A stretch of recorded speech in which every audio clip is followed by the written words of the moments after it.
মাসকলার ডালের ছেঁকা রান্নাতে গেলে আগে জল দিতে হয়, তারপরে লবণ, রসুন, কাঁচা লঙ্কা, খাওয়া সোটা ওটা দিয়ে জলটা যখন পুরো ফুটে যাবে তখন ওই যে ডালটা ছাড়িয়ে দিবেন। ওটা নাড়তে থাকবে নাড়তে যখন সিদ্ধ হয়ে গেল, যেরকম খাবেন, পাতলা খেলেও খাবেন, বেশি পাতলাও ভালো লাগে না, বেশি মোটাও ভালো লাগে না, ঘন মিডিয়াম, যেরকম মুগ ডাল বানায় সেরকম বানাবেন। খায়া দেখবেন কীরকম লাগে। আর সোডাটা আগে দিতে হয়।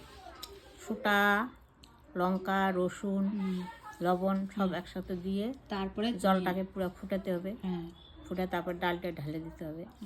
আচ্ছা, ভাবো যে একটু গোটা গোটা খাবো, তাহলে একটুখানি খালি গলা অল্প একটু কাটা দিয়ে ঘুটুনি দিয়ে